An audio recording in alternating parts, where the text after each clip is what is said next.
Welcome to the Peace and Chaos program.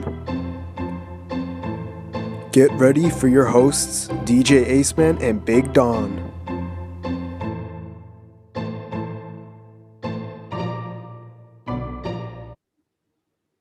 How's it going, everyone? This is DJ Aceman alongside the legendary Life of Big Don here today for the Peace and Chaos program live. Big Don, what's going on? We're back with another week. First, I want to give a huge shout out to Sean Ranklin, first and foremost. We're going to be covering some light stories this week, but I think they have some huge implications in terms of what's going on within our country. Definitely. I like it there too. You just said shout out Sean Ranklin. That's a funny I'm pretty one. sure everyone that's listening to this is like, oh, geez, now everyone's going to leave us. We love you, Sean Ranklin. Anyways, that was on a little humorous note there. Anyways, just to let you all know, right before we always start, to go follow us on Twitter. That is Peace and Chaos P1. Again, that is Peace and Chaos P1. I cannot emphasize it enough. We always do a lot of our updates on Twitter to go go follow us there. And also we always do a poll every single week on Thursday. It comes out in the afternoon and it's related to what we're going to talk about on our live stream for Saturday. So if you saw it, we asked the question about should Dr. Fauci be held accountable. So that is what we're going to be discussing today. But anyways, Big Don, how's it going? How's the summer been? Summer's been going on right. I started my very first politics class, actually. For those of you who don't know, I have no background in politics whatsoever in terms of like an academic standpoint. I do this purely for fun, but I decided to take one up for the first time, and so far, it's been a bit challenging, to be quite honest with you. But other than that, we're enjoying the summer season so far. We're out here grinding. For those of you that participate in our polls, we'd like to thank you, of course. That includes our Facebook and, of course, our Instagram polls. We have a lot of stuff planned for you, but right now, let's get to Dr. Anthony Fauci. Yes. You know what? Let's go first to the news first. So a lot of you may or may not know, if you have been following the news, this has started getting a lot of traction early on in the week. So this is a very recent news source. And this is regarding Dr. Fauci and his emails. Now, I believe they first released it. BuzzFeed first released it after I think there was some issues going on between privacy reasons, and therefore they did force Dr. Fauci, and then CNN, Washington Post, and BuzzFeed were able to get the emails regarding Dr. Fauci and his possible ties to the coronavirus and things of that nature. So what happened was that the emails were released on, I believe, Monday or Tuesday, and it has been getting a lot of traction. Some people have been able to dig through a lot of emails. I know that a lot of conservative media outlets, specifically Fox News, Breitbart, have been really digging and digging and digging. Tucker Carlson has been doing a thing on his show every single night, looking into what these messages look into, while on the other side, more like the mainstream media has been focusing on how the pandemic has really affected Fauci mentally. There's more than 2,000 emails. So there are a lot. I've only gone through about 15 or 20, and a lot of them are just about a lot of top secret type stuff that just got released. The ones that I've seen aren't really too, they're more like business kind of administrative kind of talk.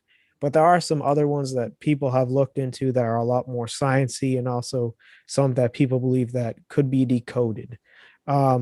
So this happened earlier this week, and a lot of people have been very speculative about how much information Dr. Fauci knew regarding the coronavirus before this really hit the United States in March. People are asking, did Dr. Fauci hide information? Did he know things that maybe the administration did not know? Did he know that how impactful this was going to be on American society? This was kind of the main talk that a lot of people asked. And on our poll this week, we really wanted to focus on what the Twitter sphere thinks about it. And we got a good response on it. We had a lot. We had 14 of that. We had about couple hundred looks at it as well. So maybe people didn't want to answer the question, but at least cared for it. And out of the 14 votes that we got, um, a majority of them, 78.6%, said that we need answers to this. So a lot of people want to know what what are these messages in these emails. They want to know how much Dr. Fauci knew in February when a majority of these 2,000 emails came out. They want to know if Dr. Fauci held anything back for any reason. So I think that a lot of people, although Dr. Fauci, and I mean, I think Big Don, you agree how he was such a how he should have won like person of the year last year because he was literally in the news from February/March all the way to the end of the year. How he was kind of like the hero in a way Yeah, in the savior. United States. Yeah, he was like the savior, and how his presence in the media was depicted like a hero. Someone who was heroic, someone who was knowledgeable, someone who we could look up to, like a leader. And I don't know if this scandal right here could change that, but right now I think people are open to investigating it because no one's above the law, and people want to get to the bottom of what these emails entice, and also if there are any messages or any things that um, could be important. So yes, most of the people that we questioned on Twitter, these were just random people. Most of them said that we need answers, and several said that he's off the hook because he's a hero. But Big Don, I know I've been speaking a little bit right now, but I want to get your response on this and see if you agree with a majority of the respondents to our poll or disagree. Yeah, I absolutely do agree with what the majority of Twitter has to say here. I don't really think Anthony Fauci should be held as like a hero in terms of, well, forget emails aside. I mean, we handled this pandemic pretty poorly compared to other countries, if you ask me. Now, of course, that can be, you can blame it on Trump, you can blame it on like the CDC, whatever. But overall, I think this new revelation kind of unfolds some things here because I mean, this is very similar to the Hillary Clinton email scandal, and I think a lot of people, I think that's kind of how she fell apart within her campaign. So I think it's going to be interesting to see how the public reception is going on with Fauci here. But in terms of figuring out the origins of COVID, I mean, we now have on record that Fauci's like is kind of looking into it. Now that these things have come to light, he originally they kind of labeled it off as a conspiracy, but now there's kind of a full scale investigation into the origins of COVID-19, and we talked about that last week on the show, of course. And would you look at that? We This came out as a headline. What do you know? I know, right? What do you know? And I mean, a lot can change in the news as well. And I think you bring up a good point in how the US did not really handle the pandemic too well. And I think that it's not just Fauci. I think if you're really looking at it, I think it was the Trump administration. I think it was the CDC. I also think that it was maybe on top of that, the governors of individual states as well. I don't think that Right. you can just say that the federal government is at fault for this. I think that it also is local governments because they did give a lot of power to the state governments, and sometimes they did mismanage it. And of course, I mean, we didn't know a lot of information about the coronavirus. Little information was coming out. Some were believing that it was airborne, others were believing that it was only through human to human contact. So there was a lot to do with the science behind it, and a lot of speculation in terms of what information is true and what information is not. So a lot of officials did have a lot of trouble troubleshooting how to deal with the coronavirus and how to deal with how society should be run in terms of if businesses should be closed or not, if schools should be open, how safe it is for the citizens of the United States. And I think that the US did do poorly. I'm not going to say they did great because although we are the third most populous country in the world behind China and India, um, you know, no excuses can be made to having almost, I believe it's almost 600,000 people dead now to the coronavirus in the US. There's no excuses made. And I think that it really reflects the mediocre governance of all levels of government. But I think Fauci, even though, and I mean, going back to last year, and I think that a lot of the viewers can agree too. I think that since how difficult the job of being a doctor and being a nurse was, I think that it kind of forced the public to appreciate everyone who was in the line of working as a healthcare worker. So from Dr. Fauci all the way down to nurse assistants, like people really had a big appreciation. And I think that although we can criticize people and say that, well, looking back a year later, they could have done this different. They could have done this different. I mean, looking at what they had to deal with day in and day out, and looking at what the different levels of government had to deal with day in and day out, you kind of have to like cut them a little bit of slack because of Mhm. how the different hospitals like in New York were lacking respirators and different things like that that really shouldn't be happening, and how instead of criticizing people, I think that the society also in the media too kind of praised people like Dr. Fauci because of how difficult and how enduring and painful work was every day. And I think that's why Dr. Fauci is still considered a hero, because of the sacrifice and how he kind of symbolized the healthcare workers in the U.S. Yeah, I think he does deserve a lot of praise for that. But ultimately, I think it's going to be time will tell in terms of what his legacy will be in terms of how he handled the coronavirus. We're at the tail end of it, but I think once more comes about kind of the origins of it, we'll ultimately know. Mhm. I agree. I agree. And I think that a lot more digging has to be done into the emails as well. Yeah, Although they've let's. only been released, there's like 2,000 of them. You can look on BuzzFeed. Everyone who's in there, I believe BuzzFeed, there's a link on BuzzFeed to the Fauci emails.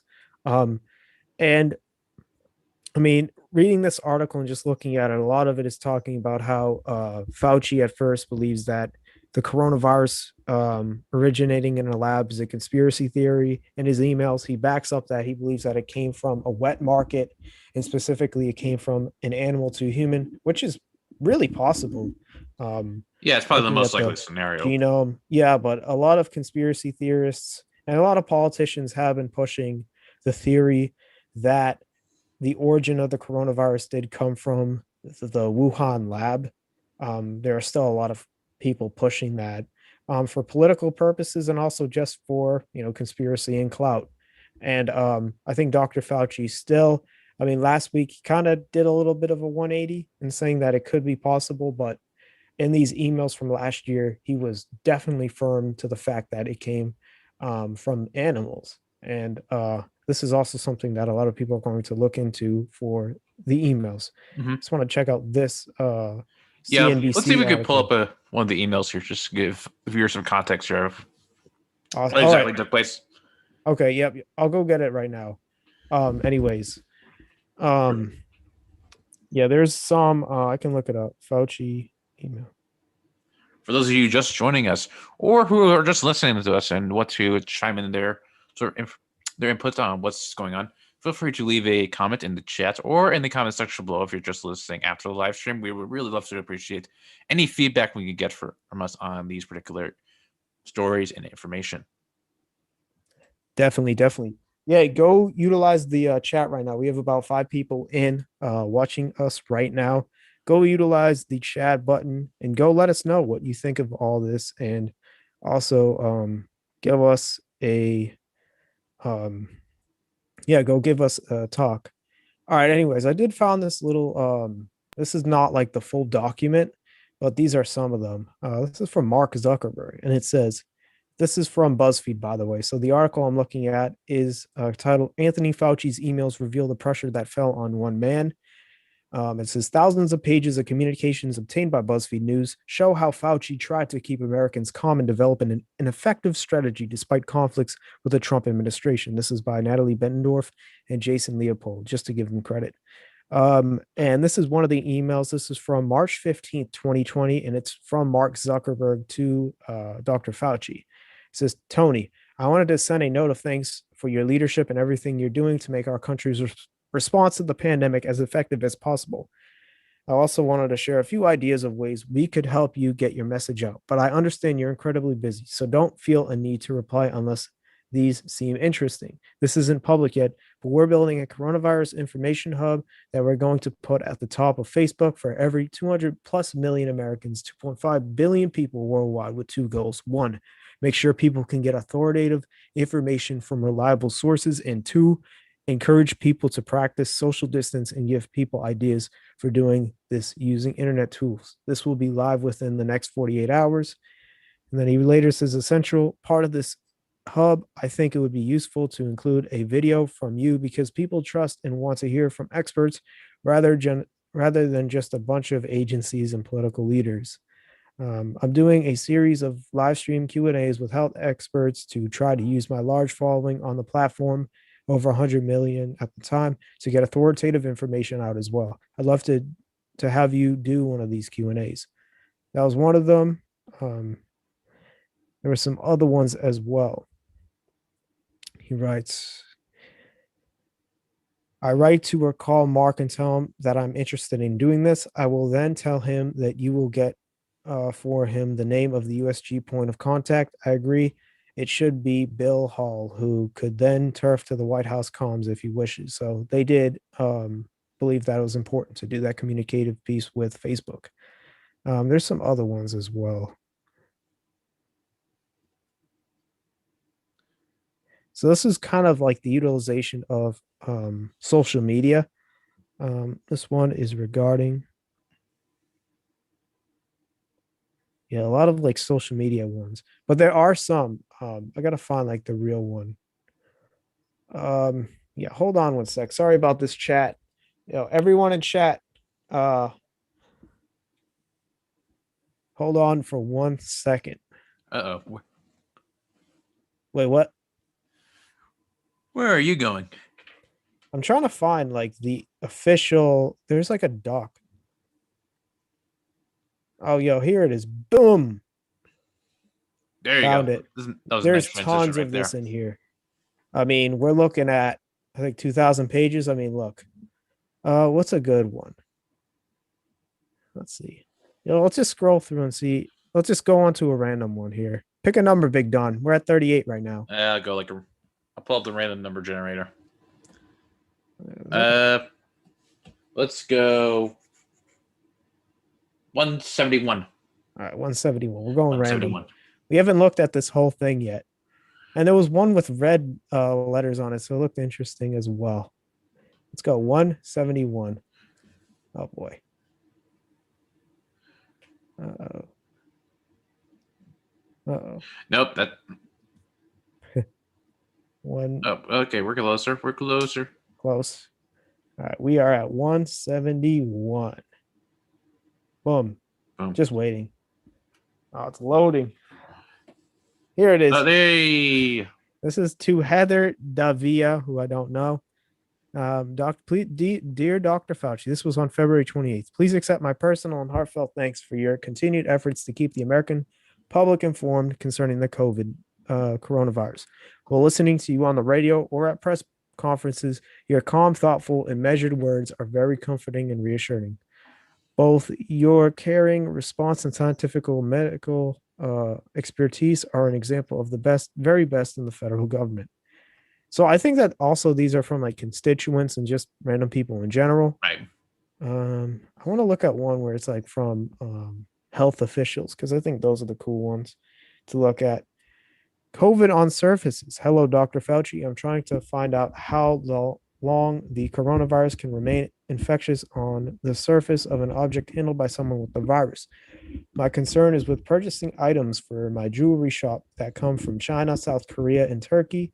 I have not been able to find anything that addresses this question. Hope you can clarify this for me. Thank you. Wow. So, what's this one?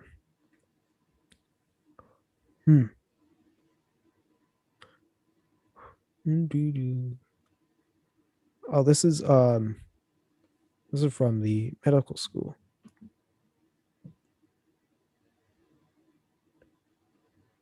Okay. This one is regarding science here. Let's read this one. And then I think we can move on a little bit. Dear Dr. Fauci, following my previous email regarding our work on developing strategies to attack the COVID-19 virus, I'm attaching this email of our experimental results demonstrating that Two nucleotide analogs are inhibitors of the SARS-CoV polymerase. Since the SARS-CoV polymerase has over 96% similarity to the polymerase from SARS-CoV-2, we expect that the nucleotide analogs 2-FMEUTP and 3-FDTTP will also inhibit the SARS-CoV polymerase. At this point, it is imperative that the prodrug forms approved for Hep C of these molecules begin immediate in vitro testing with infected cells, similar to studies carried out for remdesivir and chloroquine in the Cell Research article, which I'm not going to click on.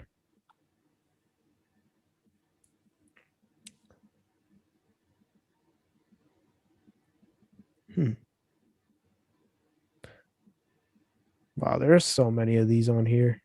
Yeah, I mean, Oh my gosh. how does someone write 2,000 emails? He must have people that read these. He cannot do this on his own. Could we email Dr. Anthony Fauci? Did we? Could we? Sure, we could, but I don't think he'd look at it. I mean, most of these are to him, so I don't even think he. All right. At the Atlantic.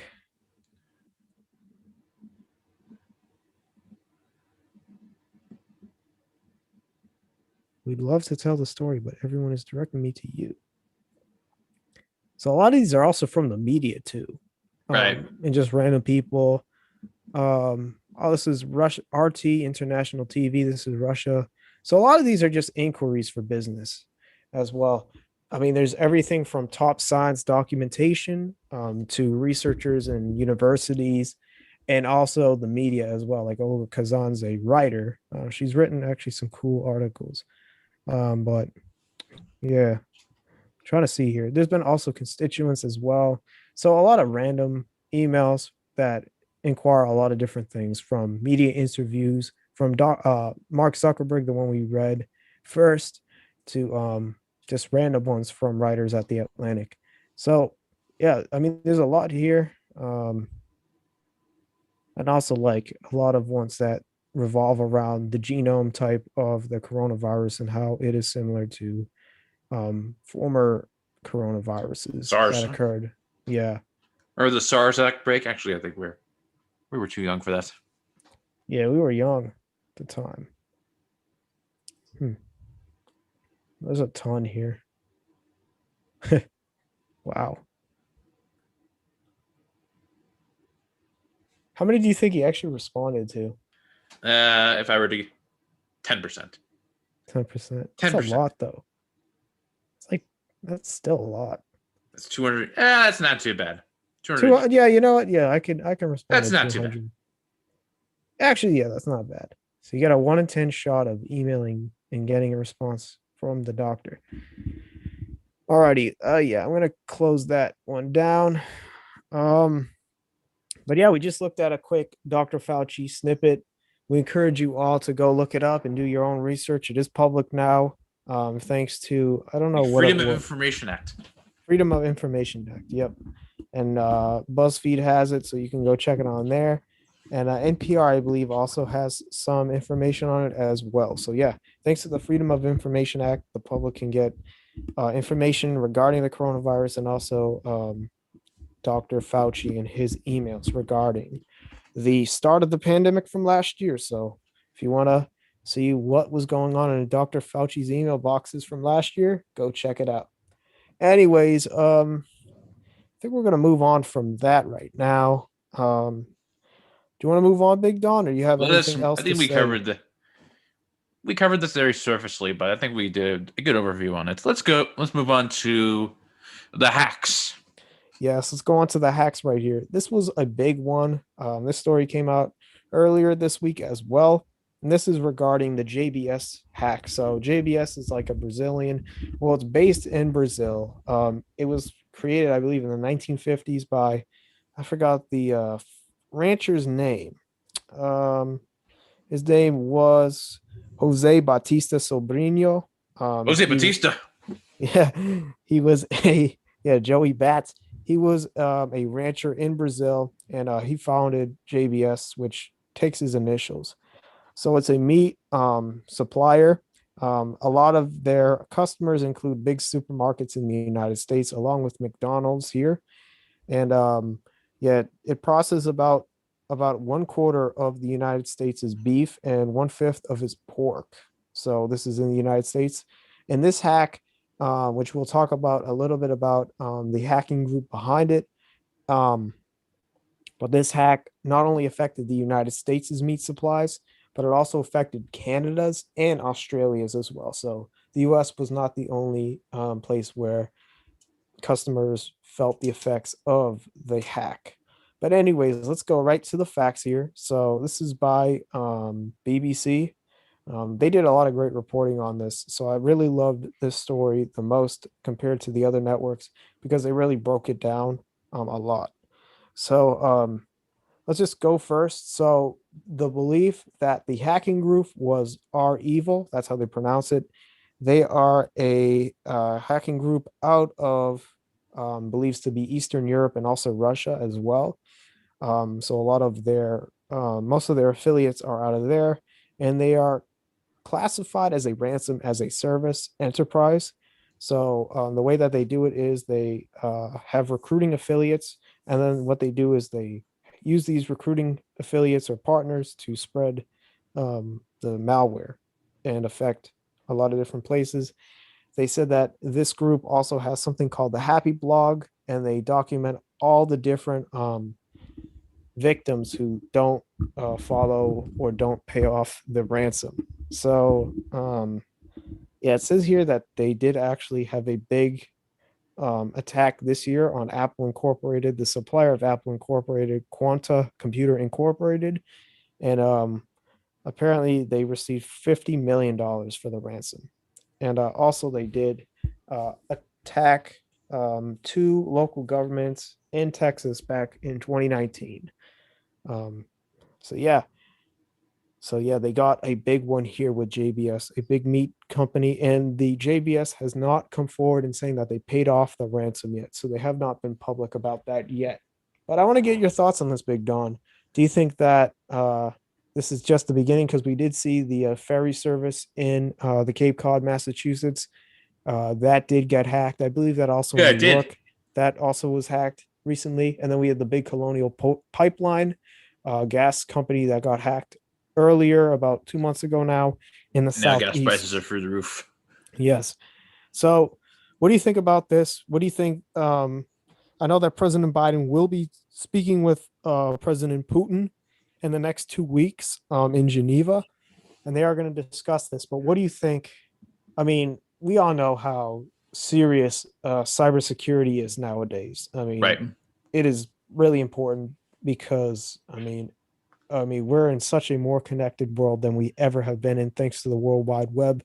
But also, it's a much more dangerous place. Hackers, from anywhere around the world can get anyone's information. They can hack anything, and they can do pretty much anything malicious just with a click of a button. So, getting back to what this is, what do you think about this, and what do you think the U.S. should do about it? Because this is about cybersecurity. This is about national security.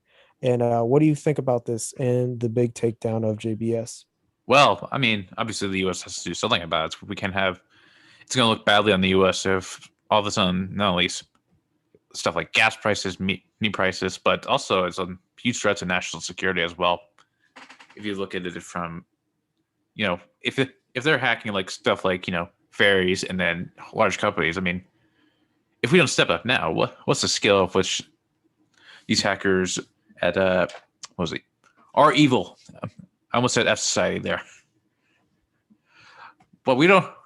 But ultimately, we got to figure out what the hell's going on here because I think this will look bad for our country, but it will especially look bad for President Biden here because he has faced a lot of political pressure from stuff like rises in gas prices, and then with the recent hackings that have been going on within this country.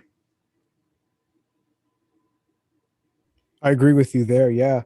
I think that President Biden, already he has been, I mean, under his administration, we've already had the colonial pipeline, which we're still grueling the effects if you live in the Southeast with how prices of gas have been still rising, how gas the supply of gas was, cut off for quite a while, and people were suffering in the South, and how that was probably one of the biggest ones under Biden. And now with this one, with the meat market as well, how there is a limited supply of meat right now.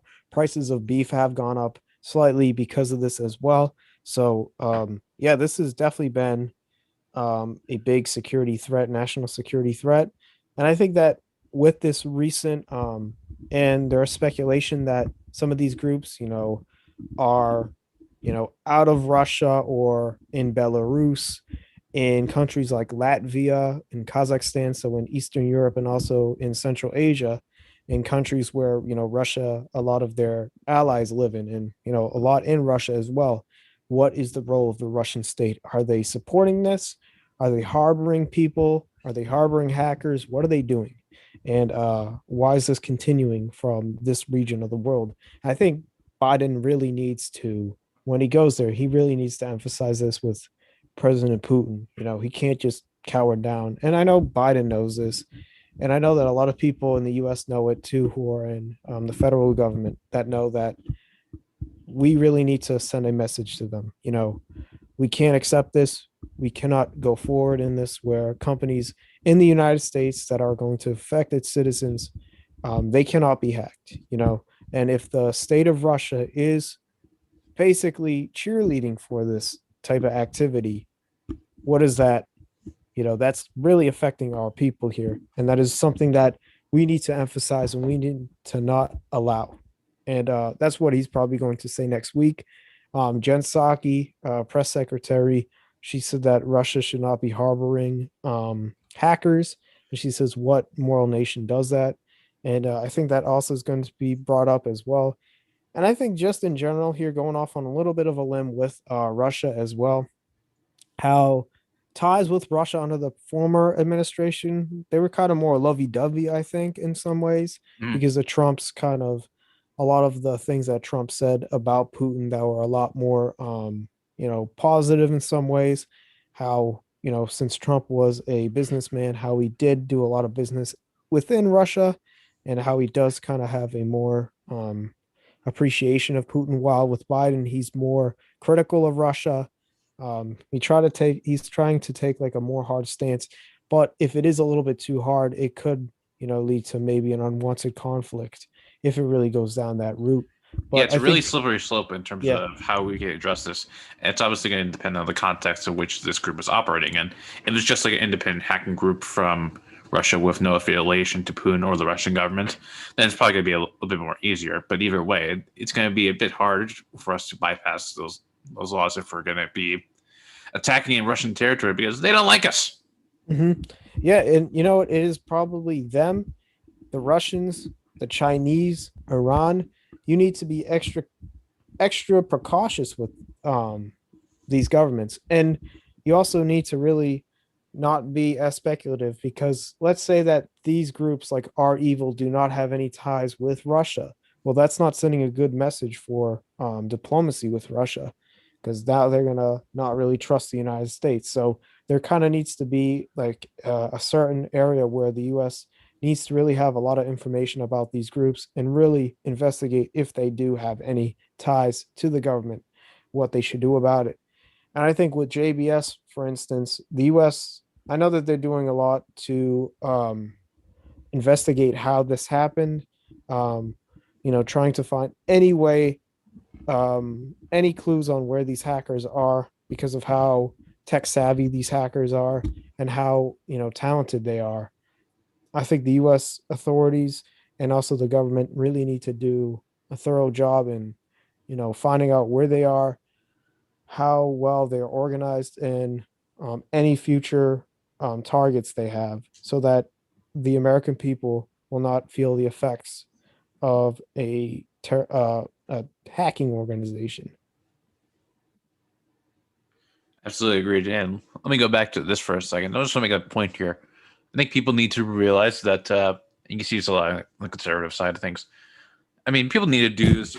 I almost knocked over my mic there. We almost had a catastrophe there. Another disaster stream avoided. Um, People need to realize that. I mean, Biden's has very limited responsibility in terms of what goes on within the U.S. There actually is a term called this called the post hoc rationalization (HOC). Now, what this means is pretty much it follows like an order of events. Like if X happens, then Y happens. Therefore, X causes this. Hmm. I think I implore people to do their sort of own research in terms of what exactly is going on policy wise and the circumstances within the situation. Now, do we need to be better in terms of preventing stuff like this? Absolutely. But I mean, it's a very slippery slope in terms of how we can approach this because one point that could be taken here is Biden has been a lot more harsher on Putin than Trump has. I mean, they've been buddy. I mean, you could point back to like some stuff that went on in Ukraine in terms of arming rebellions over there. Yep. But overall, I mean, I think this administration is going to be a bit tougher on Russia, and it's definitely going to happen now. But I don't know. Is that something like a policy that we want to go down if we want to sort of befriend or like make peace with countries that align with us Hmm. or don't align with us in this case? I think, yeah, I think that looking at this, I've done some research with Russia of I've done some research with Russian history. And I think the thing with Putin is that a lot of scholars believe that he's kind of like Peter the Great because he's from St. Petersburg.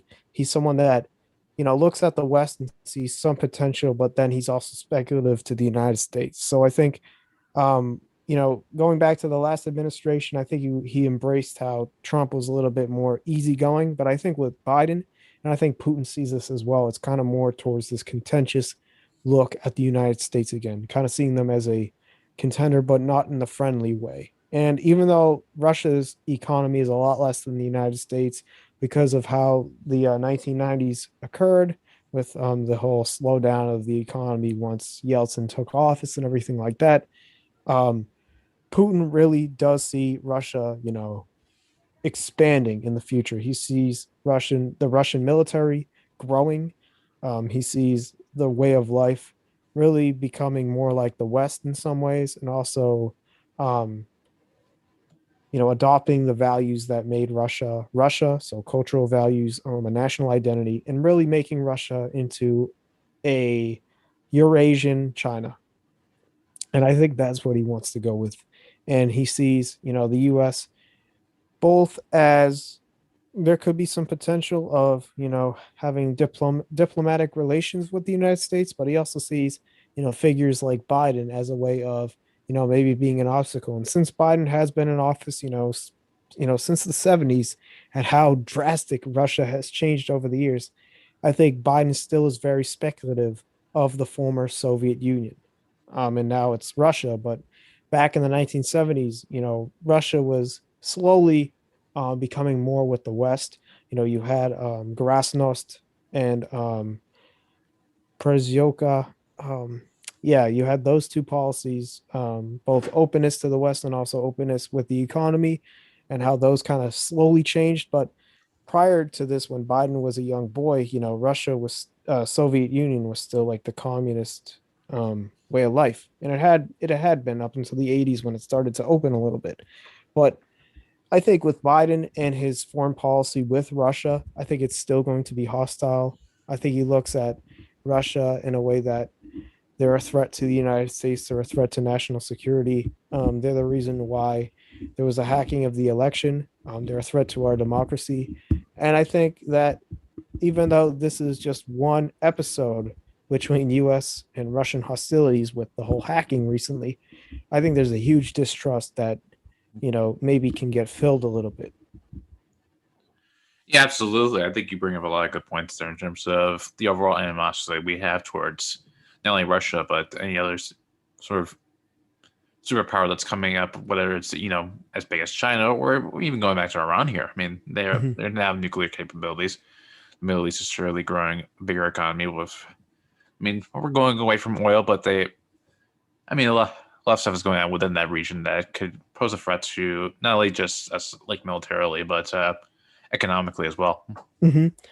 And oh, by the way, the word was not, it's perestroika in glasnost. Glasnost and perestroika were both the policies adopted by Gorbachev that made the Soviet Union at the time in the 1980s more open, which actually harmed the economy for a little bit, and it actually slowed it down a little bit at first, and then there was some more openness. Civil society became more like the West, but that was prior to no, after Biden took office in the Senate and actually in Congress. So I think that if you look back at Biden, and I made the point about how Biden has been, he was in the Congress for quite a while since the late 1970s when he was like 29 years old. I believe he was sworn in. Um, how before that, before Gorbachev, Russia was still looked at in a way that it wasn't like the West, and it was met with a lot of speculation. And I think that Biden has kind of brought that over to today. And I think that that's what I brought up. But you also make a good point about economics as well, how you see Iran, you see China as being. I mean, Iran, they do have a lot of issues in terms of inflation and also their economy, and how a lot of people do live in poverty in Iran. But in China, however, China has really boomed their economy since the 1970s and how they've really built it up. And with Russia, they are trying to really build up their economy as well from the 1990s till today. But still, their biggest, although Russia is really rich in terms of resources like gas, because right now Russia is the biggest supplier of gas to Central Europe. So that also affects ties with our allies in Europe, and how this all affects, foreign policy and affects the U.S. because of how Russia is trying to grow with Europe, our European allies, and how this all affects the U.S. and how the U.S. also needs to take into effect if we do, God forbid, start a conflict with Russia, what that could do, how that could impair our economy, our civil society, everything like that. Yeah, I mean, this it's a whole entire debate about how we can go about like foreign policy wise in terms of competing with these countries. But I think that's a topic for another day. But overall, I mean, going back to the hacking sphere, whether it's funded by the states, I mean, it could very well be, knowing Russia, but whether it's funded by the state of Russia or whether it's just like some like a group of hackers online, somewhere like an anonymous, then obviously we need to do something about that because people are at risk of losing their sort of livelihood here because prices are going up, services are being shut down. It's Mm-hmm. very unfortunate for the American people. Yep, agree. And these could continue to happen. And if the state of Russia or if another adversary state, is sponsoring these kind of activities, the U.S. has to do something about it and how it's going to affect uh, people in the U.S. and also the security and personal security of Americans as well. But anyways, I think that's a closed case for this. Unless Big Don, you have any last words on this? I think we shall move on to. I don't know. Well, We didn't really have a set next topic. you know what? Let's go to DC for a second. Let's go all the way to Washington, DC. And let's What talk is about. going on in DC? So, right now, if you all have been following the news, the infrastructure bill has been something that has been discussed for a lot within the news. Also, the insurrection and how that was shot down last week. It is still getting some press, but this infrastructure bill is something that has been definitely being discussed and how sluggish it has been going. Um, this week. Biden has been still open to kind of being transparent with Republicans in Congress. How the Republicans, most of them want a lower um, budget on, well, not a lower spending for this infrastructure bill, and how President Biden did shoot that down. I think that as of right now, for the numbers, I think right here it says the proposal announced by House Transportation.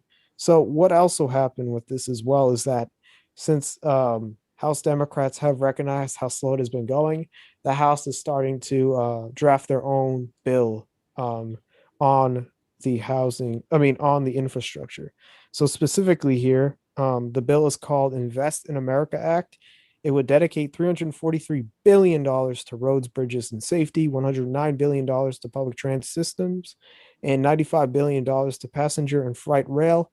And that it was a this was called a once in a generation opportunity to move our transportation planning out of the 1950s and toward our clean energy future. So this was what it was about. They've recognized how slow the process has been going between Republican leadership and the Biden administration. They've seen how it literally has been taking weeks now just to come to an agreement on how much they're going to spend. Republicans have been very critical of this and saying that we have to really reduce spending. We have been spending a lot for the past year, with stimulus checks alone. And they've been very critical of that, while President Biden has said, well, look, this is a very impactful bill that would definitely serve the purpose of the American people, although it is costly. We can do something about it. And yeah, I mean, it's still slow. And since the Democrats recognize how important the House is right now, they're going with this. But Big Don, I want to get your thoughts on this. Whether you think that the Republicans or the Democrats in this case have the upper hand, and also what your initial thoughts are on this. Well, let's see. I'll give my initial thoughts on sort of the proposal of an infrastructure bill. We covered this a little bit on our podcast, but even though Republicans do bring up the points of okay, we need to balance our budget more here, we absolutely do need to invest in infrastructure. It's about like damn time. I mean, we have like bridges and roads that are just really banged up. If you look at public transportation in particular states like New York, it's pretty terrible. And not only that, I mean, there's a whole issue on like how this will affect middle America as well. And I mean, a lot of those places they don't even have Wi-Fi.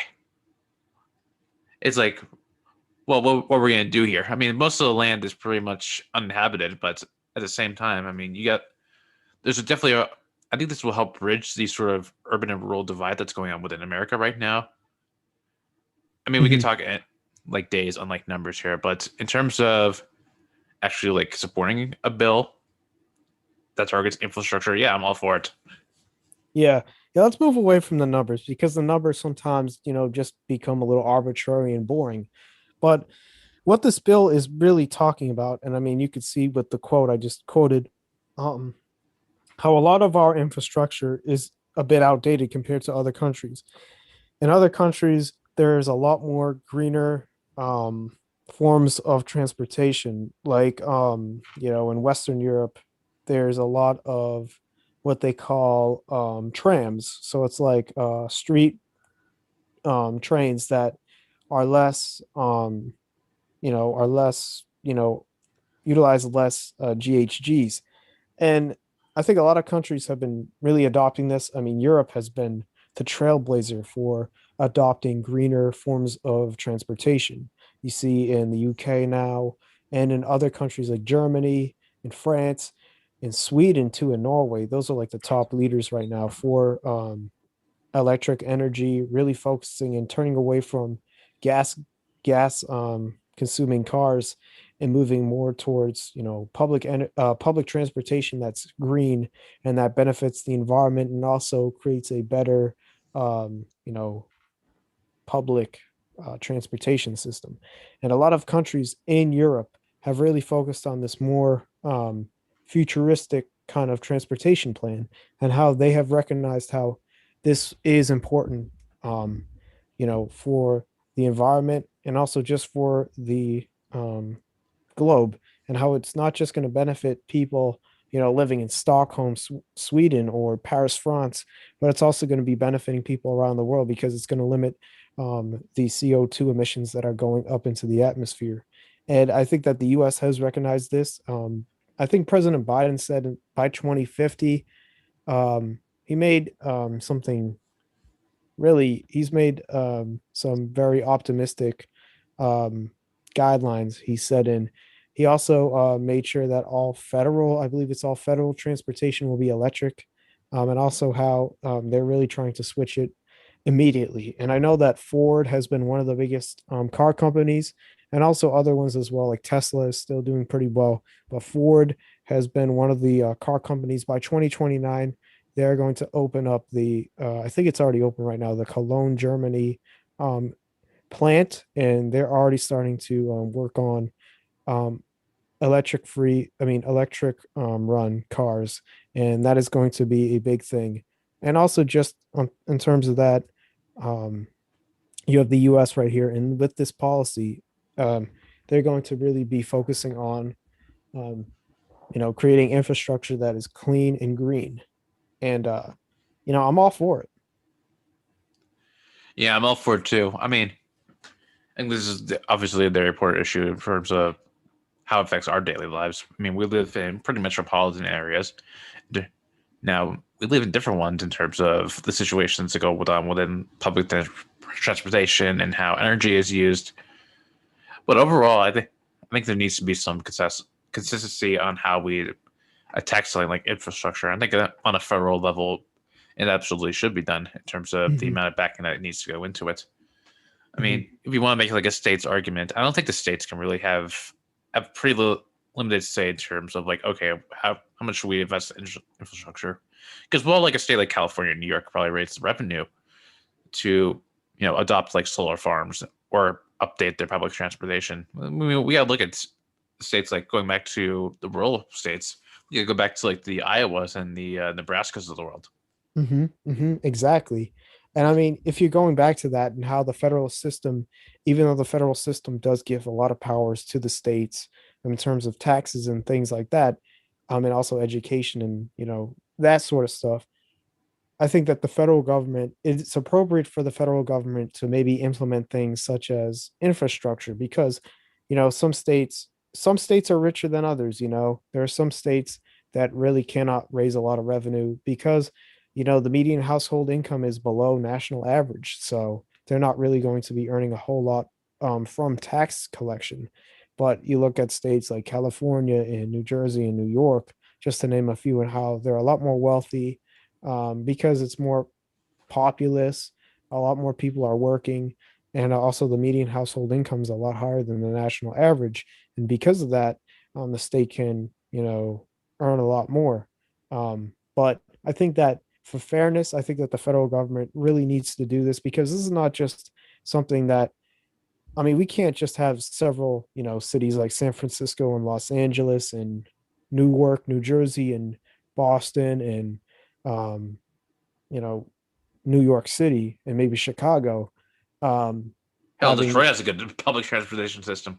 yeah, and in Detroit too, having good public transportation systems, but you have cities like Frankfort, Kentucky, and Little Rock, Arkansas, Des and Moines. Oklahoma City, in Des Moines, and Montana, like Helena. You can't have those cities having poor infrastructure systems and that are not environmentally friendly. We also need to have modern infrastructure systems, but they also need to be environmentally friendly. That's a big one. If you're adopting things like I know Portland, Oregon, they've done a really good job at investing since the 1980s on um, going more towards greener ways. They've called it like the smart growth way. I've done some research on this. And what they've done was they did a thing called the UGB, which is the urban growth boundary. So it's within the Portland area. So Portland's in Southern Oregon. And what they did was that they drew a boundary, and that in that boundary they were going to update bus lines. They were going to create a light rail system. They were going to create bike lanes, a lot of different things. They were also going to shut down certain freeways that honestly should not be in use because of how environmentally degrading they are. And they really changed the whole logistics of the transportation system in Portland, Oregon. And they've made it so that it's a lot more environmentally friendly. They've encouraged people to use the bus system. They made it free. They made it really resourceful for a lot more populous areas. And they've done that, and it has been a big success since the 1980s when they first introduced this. And other states, and even though states like, even cities like DC, they have pretty good transportation systems. New York, Boston, Philly, cities like that, how they might have better infrastructure systems. It's a national thing. And I've repeated this and I've repeated this. If you go to other countries, their light rail systems, they work throughout the countries. They don't just go from one little region to another region.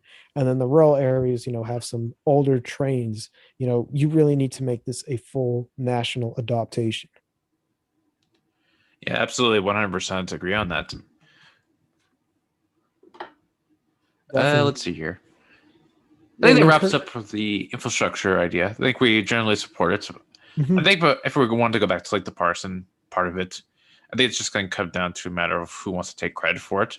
mhm, I think that's kind of why Republicans are stalling on this. I mean, there's overall some very hyper-partisan stuff going on in Washington right now, but I don't know. I think Biden's doing a good job of meeting with like some Republicans that want to listen.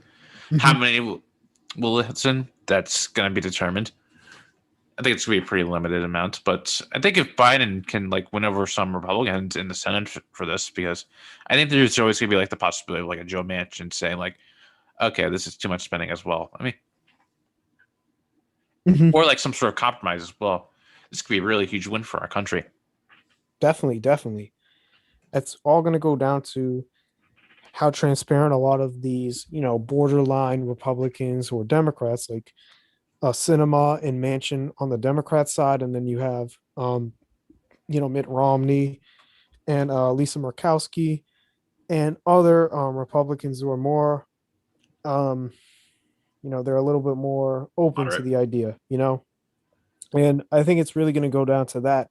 Are they going to agree to this? Agree to a specific, how much they're going to spend on this, and also how much they're willing to work. And I think that if this does go through, and they do come up with a compromise, I think it's going to be a big win for the Biden administration, but also, just for the American people as well, because it's going to benefit both small states and large states in the end. But we have to keep an eye on this. Right now, they're still in the talks. All our listeners, go check it out. If you're listening to it right now, I'm sure that there's not going to be a lot of updates, but within next week, we'll have another update on this as well. Anyways, let's go over now to another story, and this is regarding the former president. So earlier this week, Facebook decided that it's going to suspend former President Trump's Facebook account for 2 years, and then they will reassess, quote unquote, the risk. So in this case, President Trump. This is because after the insurrection on January 6th, a lot of social media, almost all social media platforms, suspended uh, the former president due to a threat to national security. Um, I think we all know what happened on January 6th. We're not really going to get into that, but we are going to talk about the implications of this, how a lot of conservatives in general have believed that, if they can get the president, if they can censor him, they're probably going to censor us next. And there's been a lot of that. There also was the Parlor episode that happened back in January of that getting taken down, and people like Dan Bongino and other conservatives being very critical. And it comes down to the role of private corporations, the rights that they can do, and also it has been talked about with the role of the First Amendment and the freedom of speech. And, this is a pretty important subject, I think, in the US today, discussing the role of freedom of speech. You have the former president who created a blog, I believe, recently, and then it kind of died out. But, this is big in terms of the influence of President Trump and also the influence of conservatives in the US, and how a lot have become critical of big tech. And you hear this time and time again if you listen to the news: big tech, big tech, big tech. And it has become a big um, debate about whether can big tech actually do this. Since they are a private corporation, they do have the right to implement their own rules. But a lot of politicians, a lot of people who believe in freedom of speech believe that this is, um, quote unquote, like a um, forget the word here, but like an assault on their rights, quote Mhm. unquote. A And violation of their freedom. yeah, violation of their freedoms. And they believe that there needs to be a change. But Big Don, I want to first, let you chime in here. I do speak a lot, but I want to get your thoughts on this and where you see of the debate, because this debate is something that, we're not going to talk about. It's not going to be discussed in a short segment of a live stream, but it's something that we could do a big debate on, an organized debate where we have people. But yeah, I want to just Hey, get your thoughts on this. we're bringing in the modern day debate. Okay, Yes. I'll say my thoughts on this. Now, I don't really want conservatives to be censored at all from social media companies. The problem is, in terms of the nuance of this, companies, social media companies need TOS because they gotta block whatever stuff out that's going to be popping up their website no matter what. And in terms of like how to like make policy on that, I mean, you can like set like fine lines of like what is going to be like considered a violation and what isn't. Generally, the people that have been, I mean, the conservative speakers that have been kind of showing their outrage to this haven't really been like, I mean, they've been like, they'll have like a take or two and then they'll get like shut down for like a day or get demonetized. We'll go like what happened with Steven Crowder over there. But generally, I mean, like I said, I don't really want conservatives to be censored, but in terms of like the debate, in terms of actual practical policy here, I think it's very hard to sort of pinpoint, okay, what exactly we should do here in terms of resolving these issues. Now, I think the interesting thing here with this story, particularly on Trump, we can go back and forth in terms of whether or not he should be banned, and I think that's going to be probably the hard, a big debate over the next 2 years until he gets back on. But I think there's also rumors that Trump is starting his own social media platform. Yeah, that is true as well. He's has stated that he's also been doing a lot of those like briefing things. You know how the it's called like the unofficial statement or like the office of former President Trump. He has been doing those, but since it isn't really like on social media, a lot of people have not been able to get to it because you have to search it online and it just becomes a lot more inconvenient. But I heard that he is really trying to create like his own social media platform, a place where conservatives can, meet and discuss and talk, kind of like a parlor in a way. It sounds like it's kind of going along those lines, but it's going to be somewhere where the president has a big presence. And I think at this point, 5 months away now, 5 months since, the inauguration of President Biden, just about now, um, how this has really um, kind of made Trump out of the public eye. He has done some interviews with Hannity and he's been on Fox and Friends, but other than that, he really hasn't been able to, have people, read his mind in the way that he used to tweet day after day after day, Yep. like every other hour he'd put out a tweet and people would follow him. And he had like almost 90 million followers, I believe. I think it was a lot more than that, but on Twitter, and how that big audience, with just with how available Twitter is and how easy it is to access tweets, how people were able to just hear what President Trump had to say on a specific topic of the day, listen to it. The news would get it. They'd put it in their stories, and then yeah, that's where it'd be. And since then, I think President Trump has definitely had the Hold on um, 1 second. You do coverage while I'll be back. oh yeah, how he's definitely had the difficulty of um, you know, kind of not being able to voice his opinions. And I think that if you agree with me, I think that there are a lot of people that agree with me in how social media nowadays has been a place where politicians and leaders, can fire up their constituents. And I think with President Trump, and I think it's just with all politics in general, with how politicians have been able to really garner a mass following, get people on board, stay connected, which is a really big one, and how technology and the advancement of our technology over the years has definitely played a big role in this. And you see it with Facebook, you see it with Twitter, you see with how people get the word out nowadays, and how in the past it was more of utilizing television, utilizing the radio, and it still is, but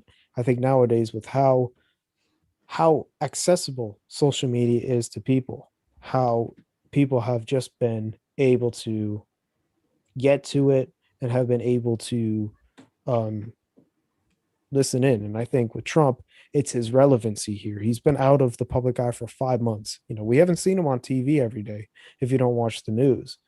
You know, we haven't seen him, going on Air Force One because he's It's not a the weird president world. anymore. Yeah, it is. And since he isn't on social media, he's kind of come to a place where it's kind of him trying to still maintain his identity as a leader, because a lot of people, you can forget, if this is a year and a half now that, let's just say, for whatever reason, he is unable to create a social media platform, he's going to be off social media for probably a year and a half, right? If this takes longer and longer and people aren't getting to him, this could definitely hurt his chances if he's trying to look at a 2024,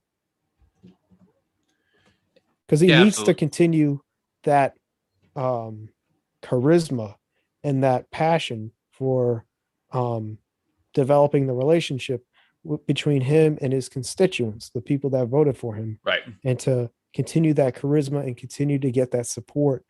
And without social media, how is he going to be able to do it? Are you expecting all his 75 million voters to, go on to, Fox News every day and just watch the little interview that he does once a week? Probably not. People work, people are busy. With Twitter and with Facebook, they could have just went on and, whatever time of day, they could have just seen the tweet, and liked it or whatever. But nowadays, since that is not the case, since, Facebook has not allowed the president back, it's going to be a big obstacle that the president is going to have to overcome.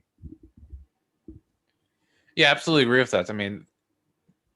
Even though it's still his party, I keep saying this, it's still his party. It is still his party. Yeah, I don't I see think any I think leaders. projecting from now until 2024 in terms of how much he is in the public eye is obviously going to help or hinder his chance of making a possible run at re-election. Mm-hmm. Exactly. And maybe this Trump I don't know, social media platform, maybe it'll take off. Maybe it'll be like a safe haven for conservatives. Hopefully they don't the problem with Parler was they were on Amazon server, so they just like, okay, we're gonna pull them. Mm-hmm. But Mm-hmm. Trump, he's got the resources to do it. So I don't know. We'll see how it unfolds. Maybe we should make an account for it. How do you even know? Yeah, yeah. You never know. We could.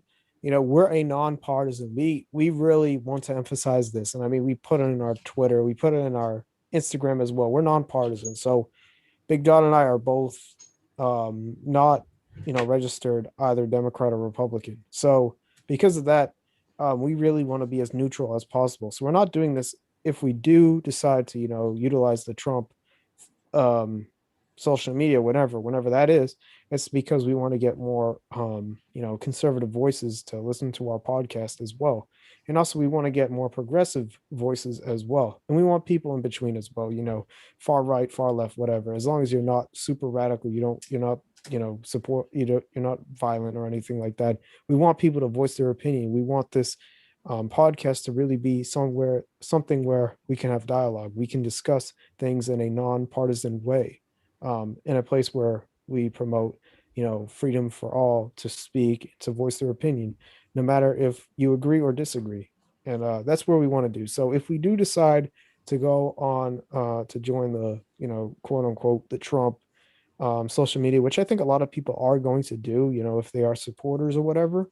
But I think people within maybe more the media might be reluctant to do it. I think that it would be a great opportunity for people maybe who see this as a, opportunity to, um, really to, engage with President Trump's constituents and people who have supported him, and really to kind of focus on getting people to come to the talking table sort of thing. So that's what we're Exactly. kind of getting at. This is just our little PSA. We're not going to do it for political reasons. We really want to do it for um, focusing on really promoting a safe and productive uh, podcast, which is nonpartisan. So we don't discriminate from any party. So that's why we're going to do. We're not doing it for any malicious purposes. With that being said, Any last words, Big Don, before we go to our new favorite part of the live stream? It's the last part, but it's the part where we go onto Twitter trends. Yeah, let's from one social media platform that doesn't exist to one that does. Let's go see what's on Twitter. What's on Twitter? Okay. Yeah, a lot of sport references. And I mean, nowadays we do talk about sports, but let's go on to trending here. All right, we do a little bit now of sports in general. It's kind of more towards the end. We just kind of James go Harden's more out.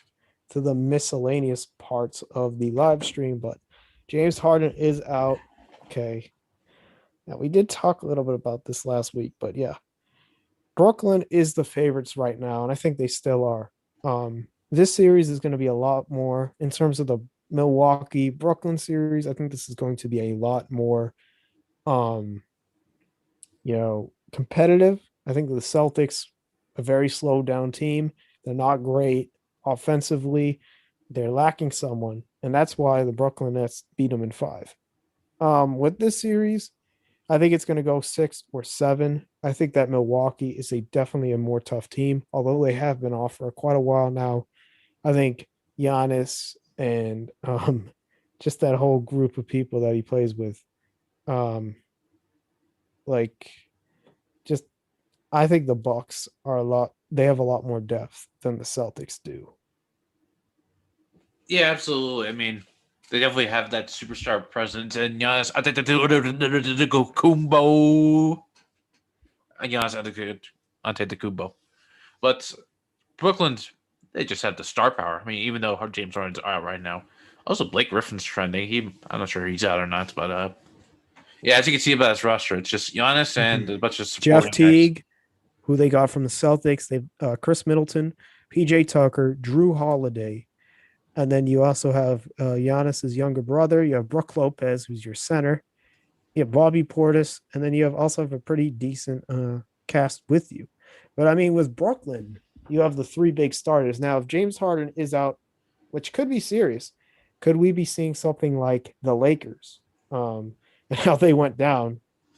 I mean, I hate the Lakers, so I think this was the best thing possible for the West. I think that we're going to get a lot more competitive basketball. We have a game 7 tomorrow, Dallas versus the Clippers. First time in NBA history. Ready for this? Where the Oh, road team has won every single game. Last night, the Clippers won in Dallas. Therefore, the Staples Center could be the place where the Dallas Mavericks clinch to the second round. That is tomorrow at 3:30, I believe, on ABC. But yeah, going back to that, it's going to be a fun series. That's going to be the last first round game for tomorrow. But right now, the East is already in the second round because those series did not go too long. Let's go back to Twitter though. So yeah, James Harden, who's out. Blake Griffin has scored 15 points tonight, making his 2021 playoff high. Griffin is 3 of 7 from distance tonight after shooting 0 for 2 from 3-point range in the last game. UFC Blake, the Vegas. revival. Yeah, maybe Blake Griffin is coming back a little bit. I don't know for sure, but we'll see what else is going on. You have some NHL news tonight. Krejci Spears Barzal. It's called a major and a reviewed, but it's a slashing minor. So that's what's going on. Bruins and the Islanders. I believe Bruins are up 2-1 in the series. Trump and the Republican Party of North Carolina. Well, he delivered some remarks tonight. Then you have El Salvador, which they're going to make Bitcoin a legal tender. Let's go down on this list a little bit, though. Kershaw. Let's see here. Any fun stuff going on? Just a bunch of things like that. Anonymous is trending. Hey, just with the whole entire hacking theme.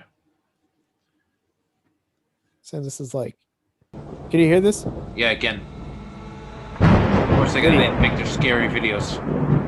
We are Legion. So this is some like anonymous video that just came out apparently. Greetings, citizens of the world. This is a message from Anonymous, for Elon Musk. For the past several years you have enjoyed one of the most favorable reputations of anyone in the billionaire class, because you have tapped into the desire that many of us have to live in a world with electric cars and space exploration. They're going after Elon Musk here. Damn. Damn. What do you think they're going to go after? I think this is about cryptocurrency. It probably is about cryptocurrency. Elon is becoming too woke now, and now Anonymous is just like they're stepping on the turf here. Okay, let's continue though.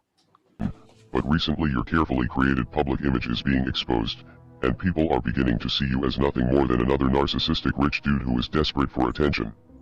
It appears that your quest to save the world is more rooted in a superiority and savior complex than it is in actual concern for humanity. This has been obvious to your employees for a long time, who have faced Okay, I think that they're really trying to go after how Musk over the years, and I mean, I've read some publications where they have claimed that Elon Musk is a narcissist. I think that this is just the relevance of human nature and how he is a CEO who's really prominent, who's trying to run a very profitable business. But I think that a lot of people have become critical of how Elon Musk has, you know, as it says in this news story, it says Elon Musk, Tesla are pushing factory workers to the brink as profits soar.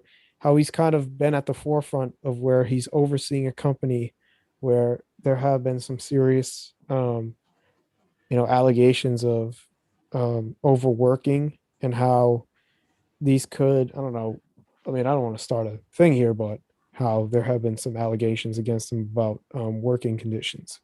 intolerable conditions under your command for years. It is also obvious to the young children working in your overseas lithium mines, which are destroying the local environment as well. You have been open about your willingness to stage coups in order to install dictators in places where your toxic products are being mined. I don't know about that. I mean, I don't know anything about this whole coups. Could that be a conspiracy theory? It could be not. I mean, Anonymous is. I mean, they're hacking stuff, so Mm.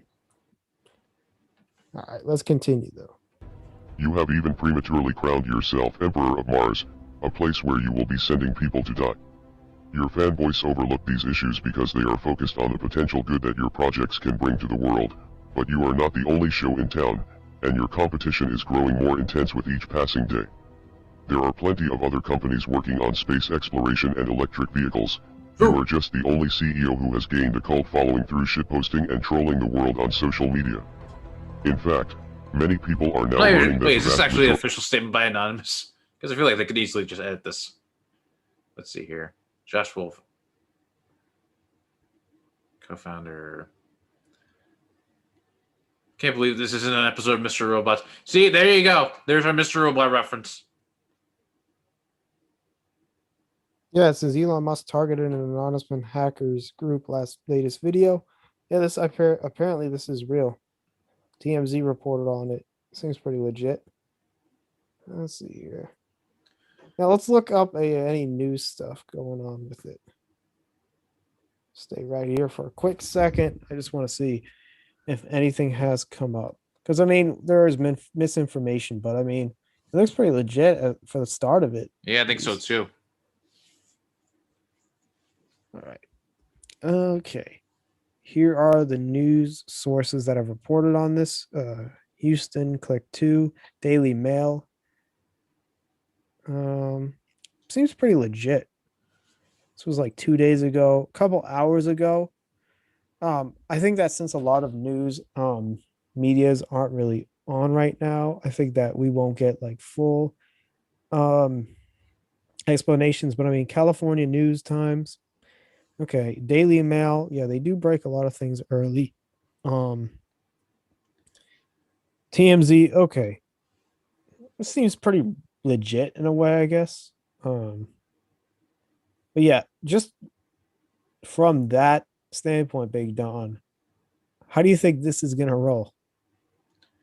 We'll see what information Anonymous digs up on Elon here, because I mean we haven't seen the full video yet, but maybe there could be like some sort of, I don't know, ransom or like some exposure going on. Mm-hmm. I'm trying to find where the video was. Oh, just a bunch. Oh, here it is. Oh yeah, our tweets in this as well. What the? Look at that. Yeah, we guess we got tag. We use the anonymous tag. Go back. To stage coups in order to install dictate sending people to die. Your fanboys overlook these issues because they are focused on the potential good that your projects can bring to the world, but you are not the only show in town, and your competition is growing more intense with each passing day. There are plenty of other companies working on space exploration and electric vehicles. You are just the only CEO who has gained a cult following through shitposting and trolling the world on social media. In fact, many people are now learning that the vast majority of Tesla's income doesn't actually come from selling cars, it comes from government subsidies. Oh yeah, isn't it from? I was just gonna say the tax credits. You know how like, um, a lot of I think you knew this how like Tesla can actually sell tax credits Yeah. to other companies that are actually like screwing off on carbon emissions and how like they have been earning a lot of revenue from that because a lot of people still can't afford Tesla cars because of how expensive they are. So a lot of Tesla sales have been well, they haven't really seen a big increase in I was sales. never bullish on Tesla, to be quite honest with you. I thought it was just a bunch of overpriced cars that eventually companies like Mhm. Ford and Chevy are just gonna beat to the punch.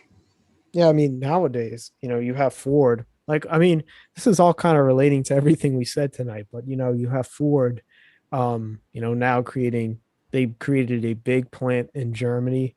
They're eyeing different markets across the world now. And I mean, with Europe, for instance, I mean, that's where you're going to see a lot of success with creating, um, creating uh, electric vehicles. And I think with Tesla, even though they were one of the most prominent companies 5 years ago, when you still had car companies like Ford and Chevy and Honda and Toyota not really making electric vehicles, nowadays they see the changing, they see that environmentalist stakeholders, and these companies are now really pressuring for more greener, pro environment activities and these kind of business decisions that other car companies that you know make a lot more in sales, they see this now and they are becoming a bigger threat to Tesla in terms of competition. Let's continue with this a little more. We have about 30 seconds left on Selling this carbon video. tax credits for your innovation with clean energy. This technically isn't your innovation though, because you aren't actually the founder of Tesla, you simply purchased the company from two people much more intelligent than you are, Martin Eberhard and Mark Tarpenning. Tesla has also made more money holding Bitcoin for a few months than they did in years of selling cars. It is also more than likely that this Bitcoin was purchased with money from these government subsidies. It is now widely believed that you have been forced to denounce your company's involvement with Bitcoin in order to keep that green government money. There it is right there. Was part one. Well, anyways, Yeah, that was a lot there. oopsies. Hey, Anyways, let's go now to we just talked about that there.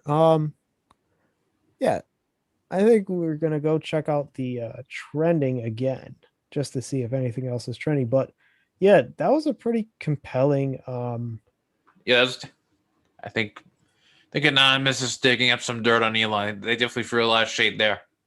yeah, I think a lot was definitely big in terms of that. Anything else though? Trending. Mm-mm-mm. Yeah, you have this big fight coming up, Logan Paul, Floyd Mayweather. Hopefully Floyd wins that fight. You also If he have the doesn't win that fight, TikTokers. that's just going to be an embarrassment. Honestly, I think he should just hide if he loses. What else is going on? A lot of NHL references tonight, a lot of NBA references tonight. The weekend always is like the big sports weekend. You have some big games going on. You have the NHL and NBA playoffs going on. They're both in the second round right now. So that is pretty big right now. I think that come time for later on in the summertime when these are pretty much done, you're going to see a lot more, political kind of trends. But yeah, the Trump speech was number 6 right now. But other than that, it's all been NBA tonight. Other than that, Let's see. Is it right here? Jim Acosta, Jim Buffett. Okay. Yeah, more than that though, nothing really much going on, Big Don. You have some COVID-19, a little bit of that, just staying up to date with the coronavirus. Um, some states are doing better than others in terms of vaccination for multiple reasons, but other than that tonight, it looks like we are pretty much going to start wrapping it up. Yep.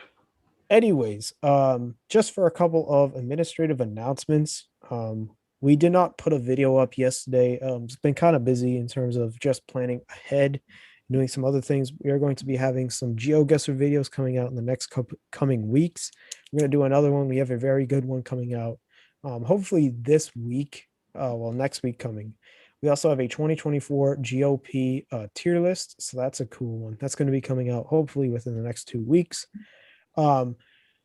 Currently, I'm looking into doing maybe a video on the Peru elections, maybe familiarizing our audience with that.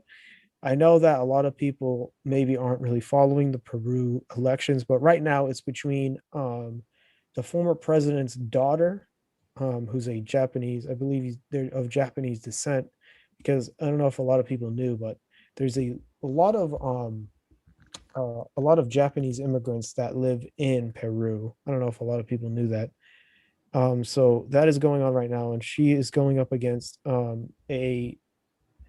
believe the candidate is a proud socialist candidate who's also a populist, because in Latin American politics, a lot of politicians do run on a socialist agenda because they believe that it's for the working class. So that is a big election, and it's one of the only elections this year in global politics, and that's going to be tomorrow for June 6th. So that is a big one. I might do a video on that. I might look more into it as well. It might come out tomorrow, it might come out on Monday. It really depends on when the final vote is and when the results are. They could take a long time in Peru, depending on how many people turn out. But right now, it's very close. It's reminding me a little bit of the 2020 election in the United States. It's basically neck and neck in the polls. The socialist leader is leading. He's leading 51.2% to like 48.8%. It's very close. But there have been some violent issues going on in terms of that. I believe one of the candidates, her car got egged, something like that. It's been all over Telemundo. But yeah, the world has been watching that because it is a big one. But anyways, I might do a video on that. We're gonna have some we're gonna post some memes and things like that in the meantime. Some posts on that.